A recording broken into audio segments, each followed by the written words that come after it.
hear me? Let's see.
Biggie, brown bee.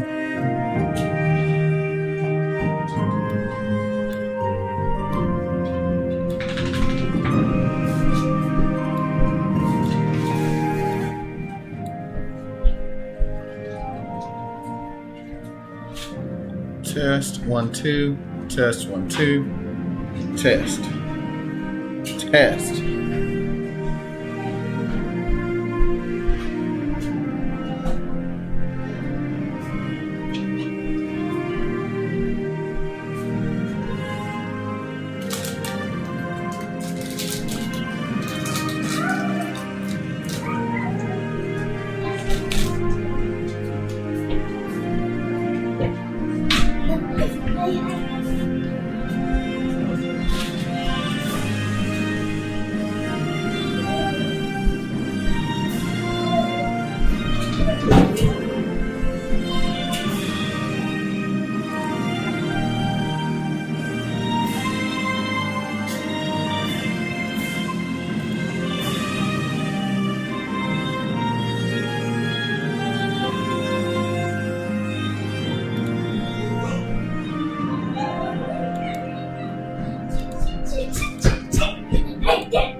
They have taken you from the Imperial City's prison. Mm-hmm. First by carriage, Yeah, Bubby. now by boat. To the east, I love you. to Morrowind. Fear not, for I You am can't with hear me. I gotta buy a mic or something, or wear headphones.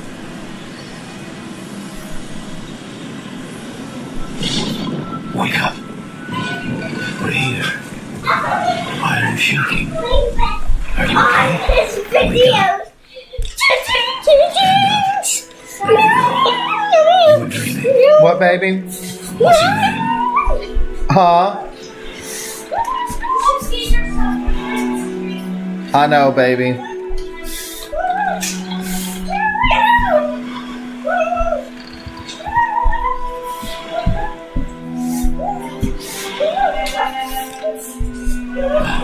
Not even last night's storm could wake you. I heard them say we've reached Morrowind. I'm sure they'll let us go.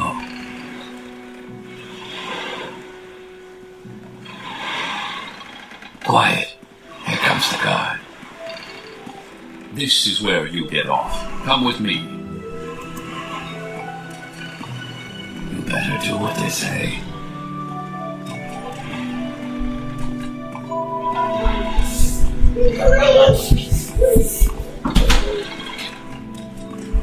Go back.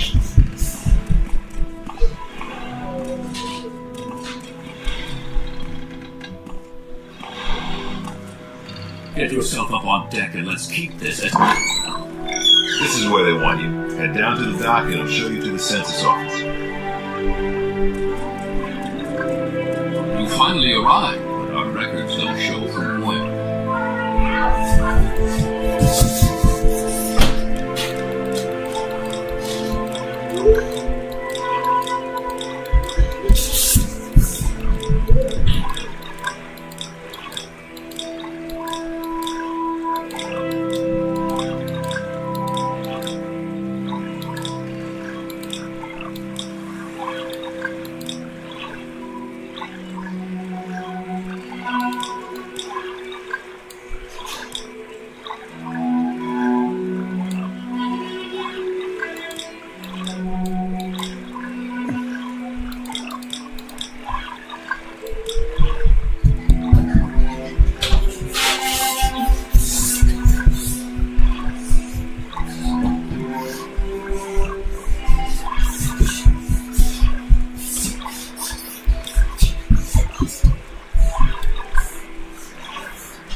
I'm sure you'll fit right in. Follow me up to the office and they'll finish your release.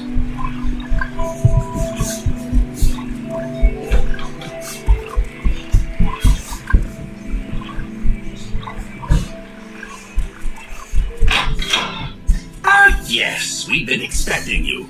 You'll have to be recorded before you're officially released. There are a few ways we can do this, and the choice is yours.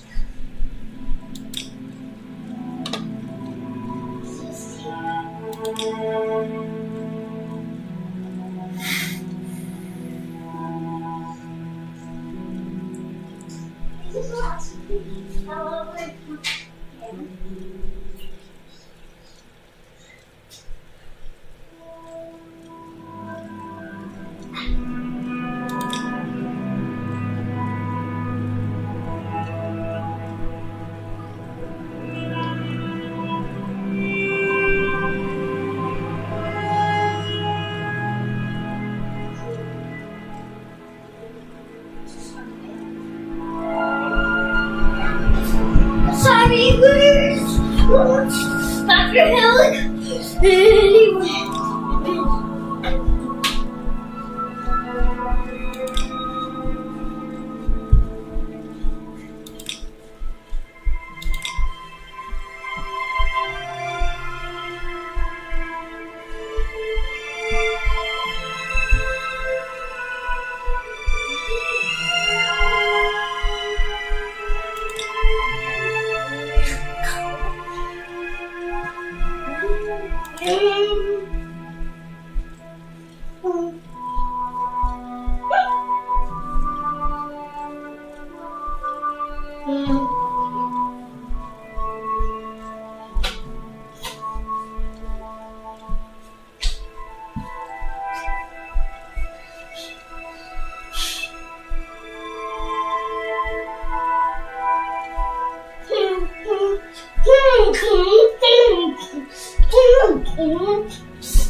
Very good. The letter that preceded you mentioned you were born under a certain sign.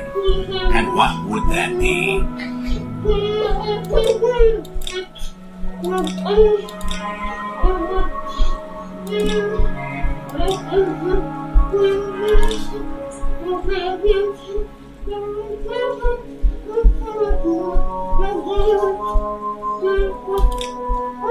Interesting. Now, before I stamp these papers, make sure this information is correct.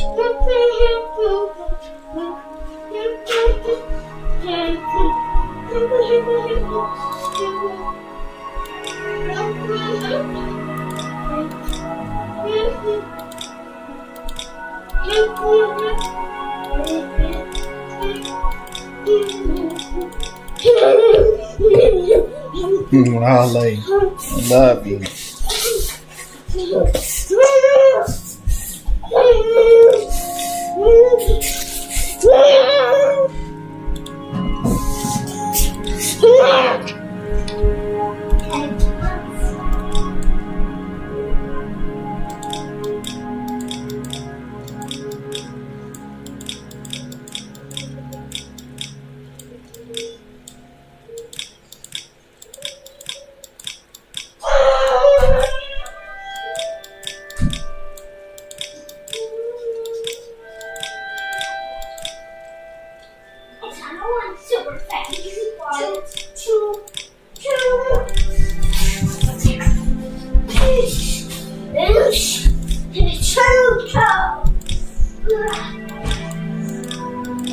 Transfer into a one. Kind of wind.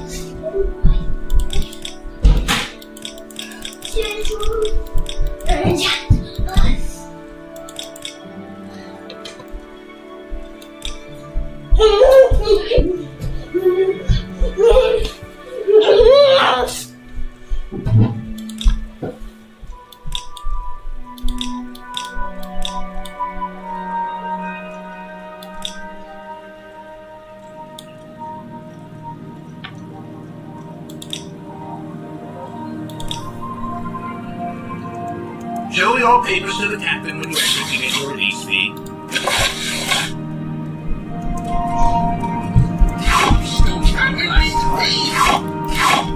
Continue through to the next building and talk to Celisarchus.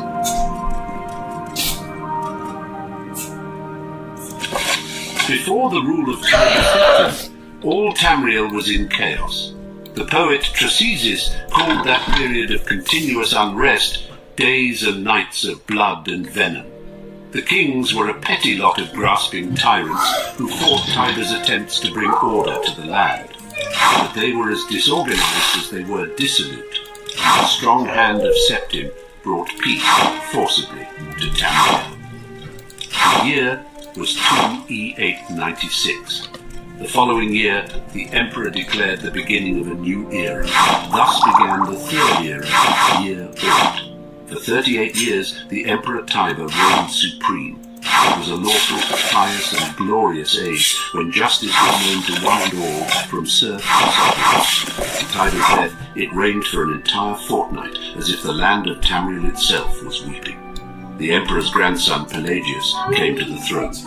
Though his reign was short, he was as strong and resolute as his father had been, and Tamriel could have enjoyed a continuation of the Golden Age. Alas, an unknown enemy of the Septim family hired that accursed organization of cutthroats, There's Dark one Brother, right here. to kill the Emperor Pelagius Septim as he knelt at prayer at the Temple of the One in the imperial city. Pelagius Septim's reign lasted less than 3 years. Pelagius had no living children, and the imperial crown passed to his third cousin, the daughter of Tiber's brother, Agamenon. Kintyre, former queen of Silvanar, assumed the throne as Kintyre I. Her reign was blessed with prosperity and good harvests, and she herself was an avid patroness of art, music, and dance. Kintyre's son was crowned after her death, the first emperor of Tamriel to use the imperial name Uriel. Uriel I was the great lawmaker of the Septim dynasty and a promoter of independent organizations and guilds. Under his kind but firm hand, the Fighters Guild and the Mages Guild increased in prominence throughout Tamriel. His son and successor Uriel II reigned for 18 years, from the death of Uriel I in year 64 of the Third Era to Pelagius Septim's accession in year 82 of the Third Era. Tragically, the rule of Uriel II was cursed with blights, plagues, and insurrections. The tenderness he inherited from his father did not serve Tamriel well, and little justice was done. Pelagius II inherited not only the throne from his father, but the debt from the latter's poor financial and judicial management. Pelagius dismissed all of the Elder Council and allowed only those who pay great sums to resume their seats. He encouraged similar acts among his vassals, the kings of Tamriel, and by the end of his 17-year reign, Tamriel had returned to prosperity. His critics, however, have suggested that any advisor possessed of wisdom but not of gold had been summarily ousted by Pelagius. Your papers, please. This may have led to some of the troubles his son Antiochus faced when he in turn became emperor. Antiochus was certainly one of the more flamboyant members of the usually austere Septim family. He had numerous mistresses and nearly as many wives, and was renowned for the grandeur of his dress and his high good humour. Unfortunately, his reign was rife with civil war, surpassing even that of his grandfather, Uriel II. The War of the Isle, in year 110 of the Third Era, 12 years after Antiochus assumed the throne, nearly took the province of Somerset Isle away from Tamriel.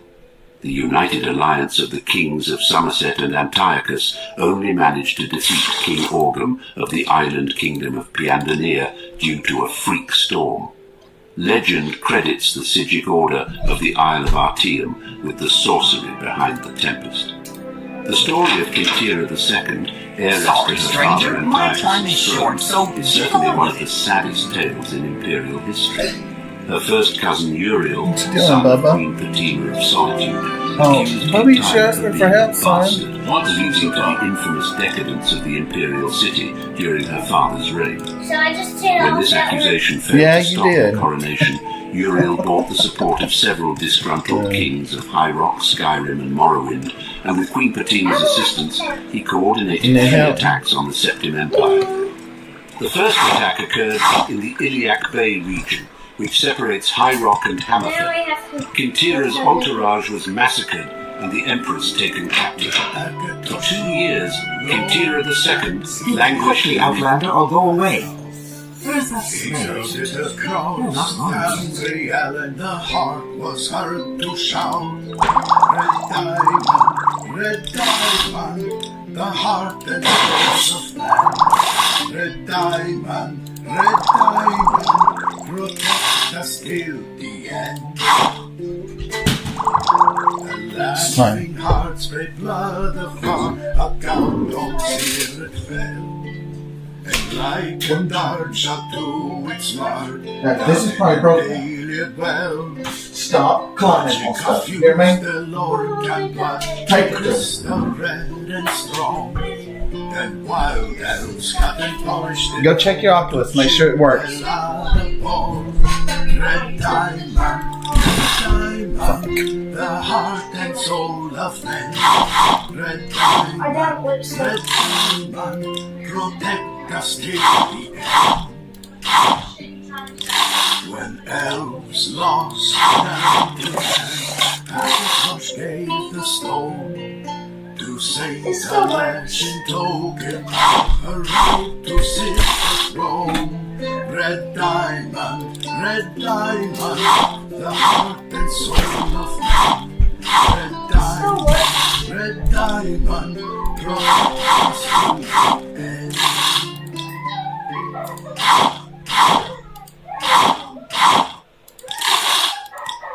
Poor children, we still recall the lot of schemes consumed it all. Cold copper and dark claw were given to bargain on the princess sword. They came to mock and tribute smoke, see her hunger, under all Pariah's cry strong again. Raven twilight just the same. From Daedra save us, from Daedra keep us safe. Forsake the ones that made us to fight our wrongful fate. An honor, to be sure. They sneered when clockwork made his demand, till twilight raised a hand. And what do you offer means?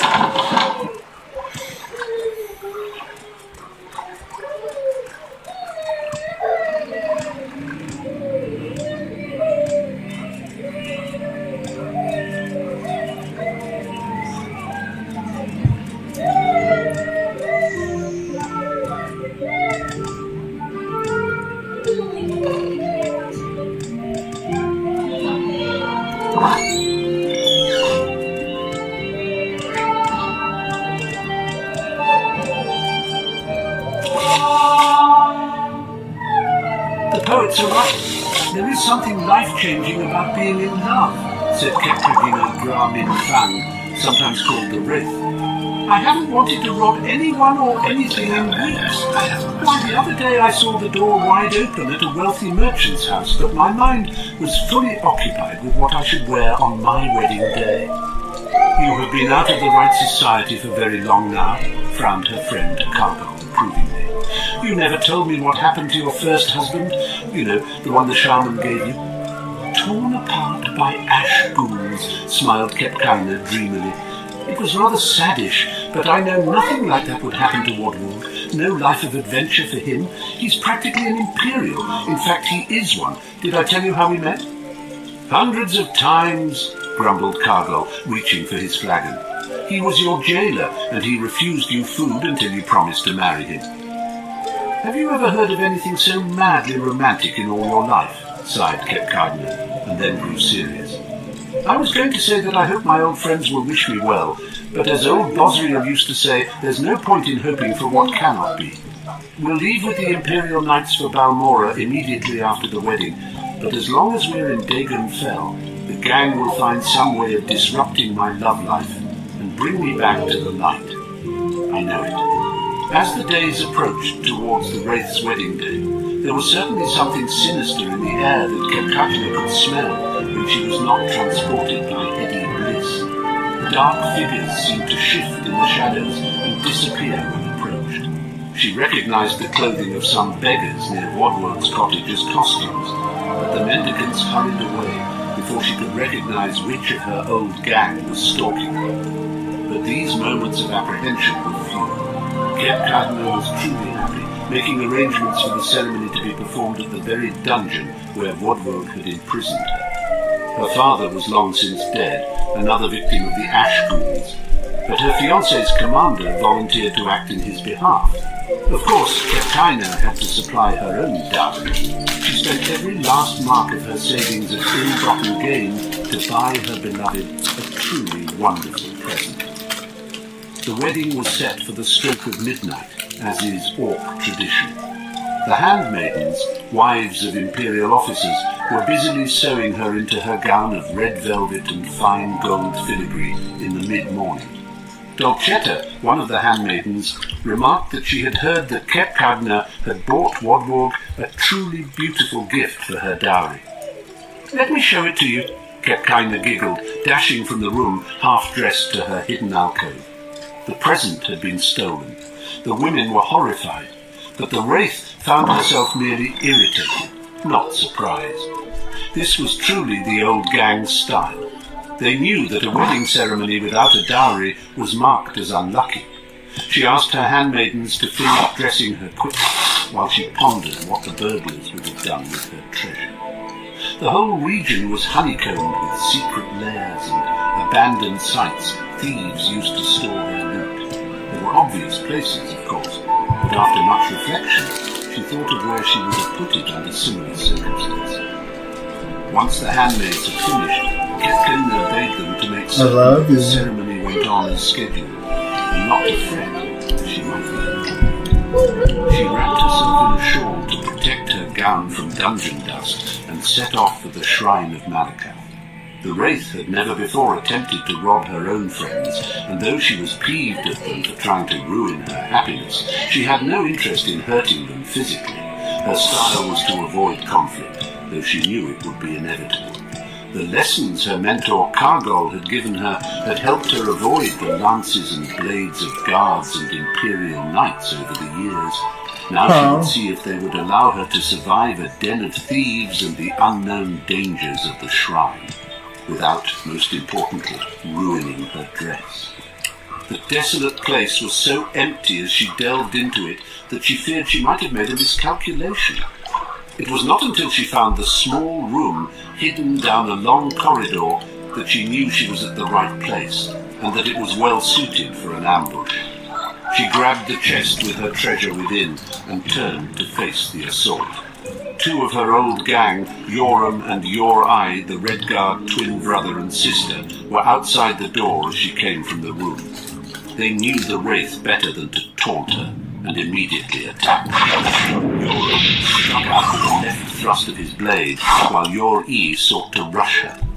The Wraith neatly sidestepped Yor-I, while dropping her weight to her rear left leg, shifting her right shoulder to the left to slip past Yoram's strike. The twins crashed into one another, and Kepkagna passed swiftly on. Almost immediately, she was set on by the Argonian Binyar, his mace whistling through the air. They had never much liked one another. The Wraith snapped into a cut, so the mace whacked with a tremendous clamour against the stone wall. Binyar was thrown off balance, giving her a few seconds lead, hurrying up the passage. Ahead, she could smell the fresh night air. The last of her dowry's defenders was Sorok, the orc with whom she had shared a brief romance. It was he who Kepkaina knew had masterminded the theft. In a way, and in context, she thought, his devotion to her misery was rather sweet. At the moment, though, she was most concerned with avoiding his barbed axe, which seemed ideal for breaking her dress's fine stitchwork and the flesh beneath. Bending her knees slightly, bobbing to avoid strikes to the head, weaving her head to confuse Sorok with her next move, shuffling her feet rhythmically, the Wraith made an impossible target. She ducked inside his thrusts, sidestepped his swings, and then sidestepped his thrusts and ducked his swings. As erratic as she tried to make her defensive moves, Sorok still kept pace with her, refusing to budge from his position at the dungeon. Midnight was coming, and the Wraith finally decided that she was to end the confrontation. When Sorok swung out next, she sidestepped to her left, swung down, and ducked her head, so the axe whistled over her right shoulder. I go back in that to the doctor's instant, Tuesday his morning. right side was exposed, and she reluctantly smashed the chest hard into his torso. There was not enough time for Kepkaina to see if she had killed him or merely knocked him unconscious. In truth, she thought of nothing else but rushing to her wedding ceremony. At precisely midnight, Wodvorg and Kepkaina were united together. He was delighted with her dowry gift, a fine suit of armour that would make him the envy of other imperial jailers. Even more, he was enchanted by his wife's tale of retrieving it from the shrine. Did it occur to you to put on the armour when you knew that it was an ambush? He asked. I didn't want to dent your present, she replied between kisses, and I certainly didn't want to wrinkle my gown.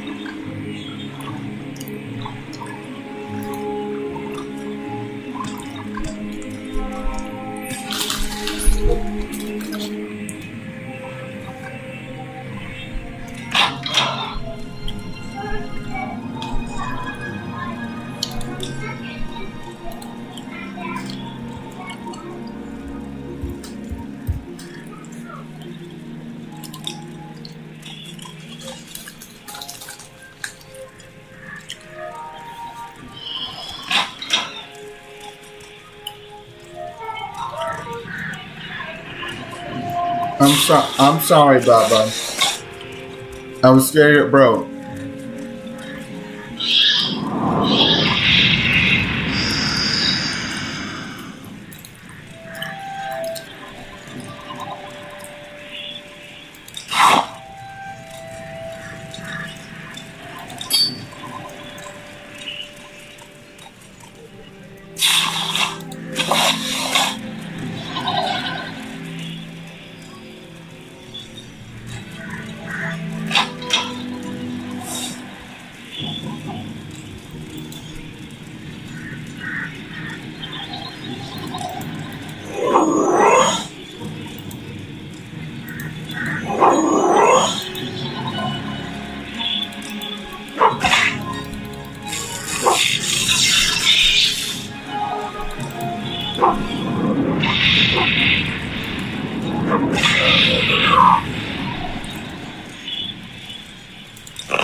I love you, Ollie.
Huh?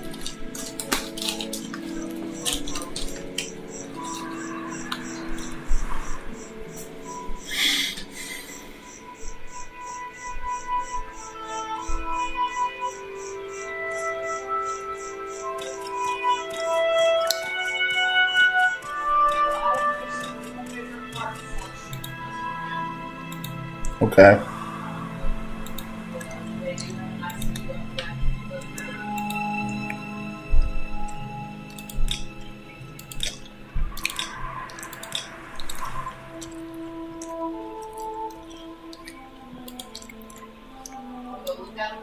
No.